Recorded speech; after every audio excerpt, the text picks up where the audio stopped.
Beralih ke sukan, dua pemain import Kelantan Romane Traore dan Jonathan Luka sah disingkirkan daripada skuad negeri itu dan tempat mereka akan digantikan semasa pintu perpindahan pemain dibuka bulan ini. Presiden KAFA Tan Sri Anwar Musa berkata kedua-dua pemain itu diketepikan selepas persembahan mereka setakat ini gagal memuaskan hati pengurusan pasukan. Anwar berkata beliau telah berbincang dengan Ketua Jurulatih Velizar Emilov Popov berhubung pertukaran pemain import bagi memperkuatkan pasukan bagi menghadapi baki saingan Liga Super dan kempen Piala Malaysia. Katanya kepada pemberita selepas merasmikan program Semarak Jalinan Rakyat Parlimen Ketirih di Kota Baharu semalam.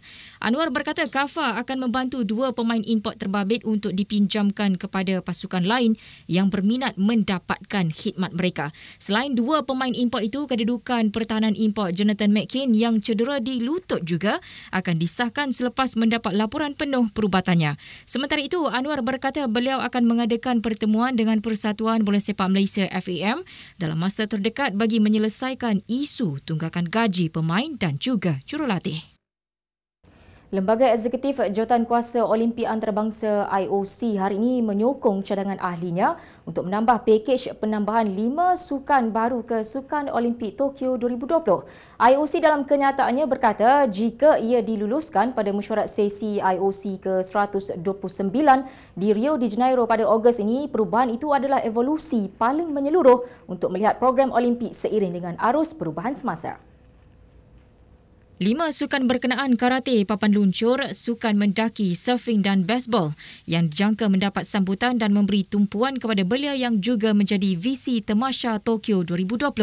Ia merangkumi sukan berpasukan dan individu, sukan dalam dan luar dewan serta sukan tumpuan bandar sesuai dengan jiwa belia. IOC dalam kenyataannya juga menyebut sukan itu dianggap berada di tempat teratas untuk cadangan kuota atlet dan acara bagi agenda Olimpik 2020 dan tidak akan menjejaskan atlet daripada sukan yang sedia ada. IOC berkata perbincangan mengenai program acara untuk 20 jenis sukan dalam Olimpik bagi Temasya edisi 2020 masih berjalan dan akan dimuktamadkan oleh Lembaga Eksekutif pada pertengahan 2017. Jawatankuasa penganjur Sukan Olimpik Tokyo 2020 mencadangkan sukan baru itu berikutan fleksibiliti yang disediakan oleh agenda Olimpik 2020 iaitu Pelan Tindakan IOC untuk masa depan pergerakan Olimpik yang menggalakkan inovasi dalam program Olimpik. Untuk rekod, agenda Olimpik 2020 membenarkan tuan rumah untuk mencadangkan sukan dan acara baru dimasukkan dalam edisi sukan yang mereka anjurkan. Penyelesaian sukan baru itu akan menambahkan 18 acara dan 474 atlet untuk Sukan Olimpik 2020 tanpa menjejaskan sukan sedia ada. Dan sementara itu, IOC membuat keputusan berhubung tindakan tegas terhadap isu doping pada mesyuaratnya di Switzerland pada Rabu dan antara tindakan yang akan diambil adalah melanjutkan program ujian semula doping. IOC dalam kenyataannya berkata lebih 50 kes baru doping dikenal pasti setakat ini hasil analisis sampel daripada Olimpik Beijing dan London. Kenyataan itu menyebut usaha memerangi doping menjadi keutamaan IOC yang mengamalkan dasar langsung tidak bertoleransi terhadap isu berkenaan.